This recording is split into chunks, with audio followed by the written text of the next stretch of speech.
আমরা পেয়েছি সাবেক যত সংসদ সদস্য মাশরাফি, আপনাকে স্বাগত জানাই। আপনি আমাদেরকে সময় দিয়েছেন, এসেছেন আমাদের কাছে। আমাদের সাথে আরো থাকছেন, আছেন জাতীয় নাগরিক পার্টির যুগ্ম আহ্বায়ক ডক্টর তাজনুবা জাবিন। ডক্টর তাজনুবা জাবিন, আপনাকে আমাদের অনুষ্ঠানে স্বাগত জানাই। আমি প্রথমে আন্দোলন খুব পরিকল্পিতভাবে চালিয়ে নেওয়া হয়েছে, কিছুই হঠাৎ হয়নি।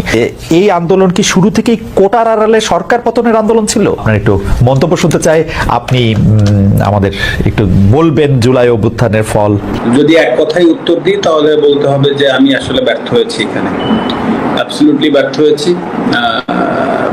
প্রথম যে জিনিসটা, আর দ্বিতীয় কথা হচ্ছে যে আমি কথা যদি বলতে হতো, ধরেন আমি যদি কথা বলতাম, অবশ্যই যৌক্তিক কোটা সংস্কার নিয়ে যে আলোচনা হচ্ছিল শুরুতে, সবাই যখন চেয়েছিল যে আমি কথা বলি, তখন যৌক্তিকভাবে কোটা সংস্কার হবে সেটা, বা কোটা সংস্কার হতে যাচ্ছে এটা পরিষ্কারভাবে বোঝা যাচ্ছিল, বা আমার কাছে মনে হচ্ছিল যে কোটা সংস্কার হয়তো বা হবে। কিন্তু তারপরে যে ঘটনাগুলো ঘটতে থাকলো, তখন আসলে এমন একটা পরিস্থিতি হলো যে যখন সবাই চাচ্ছে যে আমি একটি স্ট্যাটাস দিই বা আমি পাশে থাকি, তো তখন আসলে পরিবেশটা এমন জায়গায় গিয়েছে যে আমার কাছে মনে হচ্ছিল যে আমি যদি এখন একটা স্ট্যাটাস দিই বা আমি যদি যে কোনো কিছু লিখি, তো সেইটাকে কেন্দ্র করে যদি আরো ম্যাসিভ আরো বড় কিছু হয়ে যায়, তা আসলে সেই জিনিসটা সামাল দেওয়ার অ্যাবিলিটি আমার আছে কিনা। তো সবকিছু মিলিয়ে আসলে ঘটনাগুলো এত দ্রুত ঘটেছে, তো আমার পক্ষে সম্ভব হয়নি, তবে আমি চেষ্টা করিনি সেটা না। এবং আরেকটি বিষয় যে আমি যদি কথা আমি যদি স্ট্যাটাসের ভিতরে সীমাবদ্ধ থাকতে চাইনি, এটা সত্যি কথা। আমি চেয়েছিলাম স্টুডেন্টদের সাথে কথা বলতে, বা আমি চেয়েছিলাম যে তাদের সাথে আলোচনার মাধ্যমে কিছু করা যায় কিনা। হ্যাঁ, কারণ আমি যদি একটা স্ট্যাটাস দিতাম, তাতে করে যা কিছু ঘটেছে, যা কিছু হয়েছে, তার থেকে কম হতো না। বরঞ্চ আমার সার্বিকভাবে আমার যে ভয়টা কাজ করছিল যে আমার স্ট্যাটাসের কারণে বা আমার কোনো একটা ভুল পদক্ষেপের কারণে যদি জিনিসটা আরো বড় হয়ে যায়, তখন সেটা সামাল দেওয়ার আমার ক্ষমতা আছে কিনা। ক্রিকেটার হিসাবে যেটা আপনারা দেখেছেন সেটা হচ্ছে যে আমি খেলোয়াড় ছিলাম, খেলোয়াড় থেকে আমি ক্যাপ্টেন হয়েছি। তো ক্যাপ্টেন হওয়ার পরে খুব স্বাভাবিকভাবেই আমি, যদি ভালো হয় হয়তো অনেক সময় আমাকে যেতে হয়নি প্রেস কনফারেন্সে, বা আমাকে যদি কেউ ম্যান অফ দি ম্যাচ হয় তারা গিয়েছে। তো ম্যাচ যখন হেরেছি তখন আমি গিয়েছি, তো বা আমরা কোথায় কি ভুল করেছি বা যে দায়বদ্ধতা, সেগুলো আমাকে কাজে নিতে হয়েছে। এবং আপনি আমার যতগুলো প্রেস কনফারেন্স আছে সবগুলো ঘাটলে দেখবেন যে আমি সবগুলো দায়ী আমরা ব্যর্থ হয়েছি, বা আমি ব্যর্থ হয়েছি, বা আমার লিডারশিপটা জায়গায় থাকতে পারিনি। এটা কিন্তু এটা তো একটা রাজনৈতিক জায়গা, প্রথম বিষয়। দ্বিতীয় বিষয় হচ্ছে এটা একটা জাতীয় বিষয় হয়ে গেছে। আবার এই আমি আমার দলের ক্যাপ্টেনও না, আমি আমার দলের অধিনায়কও না, আমি আমার দলের সহ অধিনায়ক। আমি এইমাত্র রাজনীতিটা শুরু করেছি। তো আমাকে আইদার উপদেষ্টা মণ্ডলীতে থাকতে হবে হয়তো, বা আমাকে ওই দায়িত্বটা পাইতে হবে যে আমি যে কথা বলবো, বা সেরকম সুযোগ না পাইলে তো আসলে আমার কথা বলার সুযোগ থাকে না। তো এখানে হুট করে আমি একটা জায়গায় চলে গেলাম, একটা দায়িত্ব নিয়ে কথা বললাম, সেখান থেকে একটা বড় ঘটনা আবার ঘটে গেল, তখন সেই দায়ভার আমার কাঁধে আসলো। তো এই সব বিষয়বস্তু কিন্তু আছে যে আমি এখন সবকিছু মিলিয়ে যে আমি চেষ্টা করিনি সেই কথা না, আমি চেষ্টা করেছি, আমার সাধ্যমতো চেষ্টা করেছি, হয়তো আমার সুযোগটা আসেনি। আর সর্বোপরি এখানে তো আমি কারো দোষ দিব না বা দোষ দিতে যাচ্ছিও না। খেলোয়াড় জায়গা থেকে যে আমি ব্যর্থ হয়েছি সেটা আমি প্রথমে অ্যাকসেপ্ট করেছি, এখনো করছি। তবে আমি চেষ্টা করিনি সেই জায়গাটা একেবারেই বলবো না যে আমি চেষ্টা করিনি, আমি হয়তো বা পারিনি।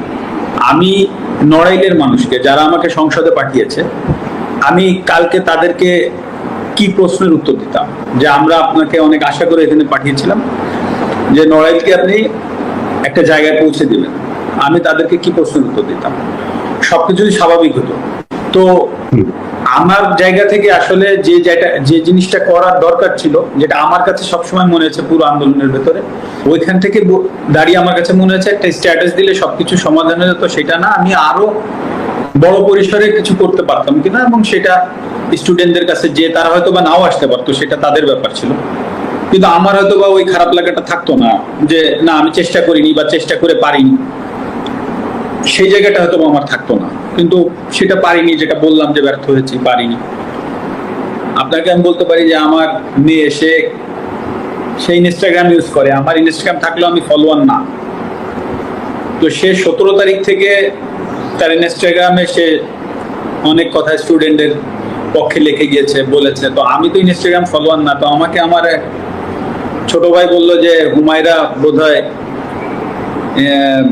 স্ট্যাটাস দিচ্ছে, মানে আমার মেয়ে।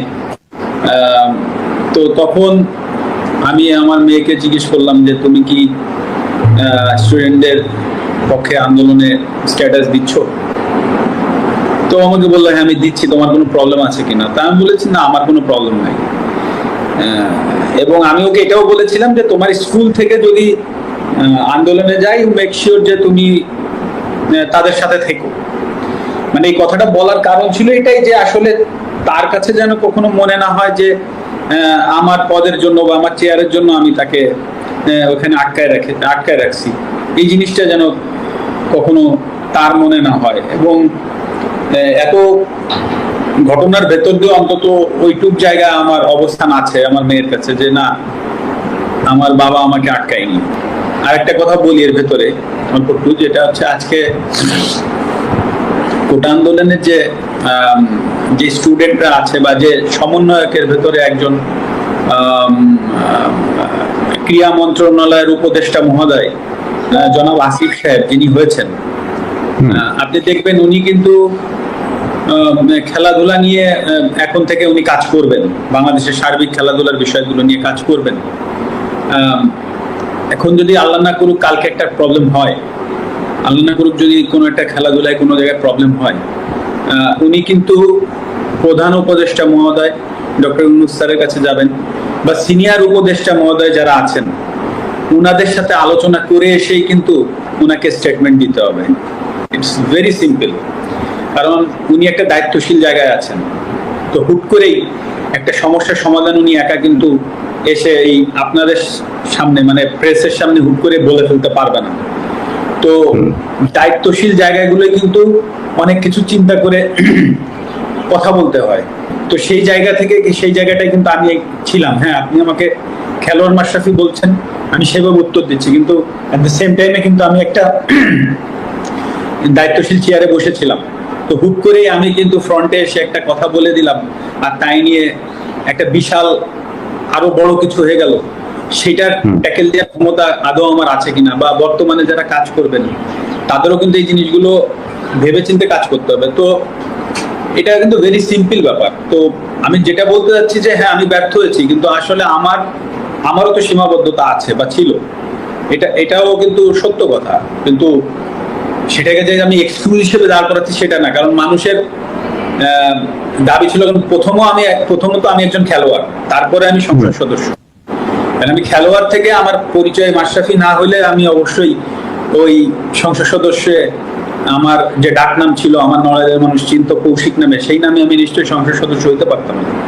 তো খেলোয়াড় মাশরাফির জায়গায় যে আমি ব্যর্থ হয়েছি সেটা কিন্তু আমি একবারও বলছি না। বাট আপনি এট দ্য সেম টাইমে ভাবেন যে আমি একটা সংসদ সদস্য ছিলাম একজন, সেই পজিশন থেকে হুট করে আমি একটা মন্তব্য করার থেকে বরঞ্চ আমি ওইখানে যে সমাধানের চেষ্টা করাটা আমার জন্য আরো ইজি হইতো, বা আমি সেটাই চেষ্টা করেছি, সেটা হয়তো আমি পারিনি।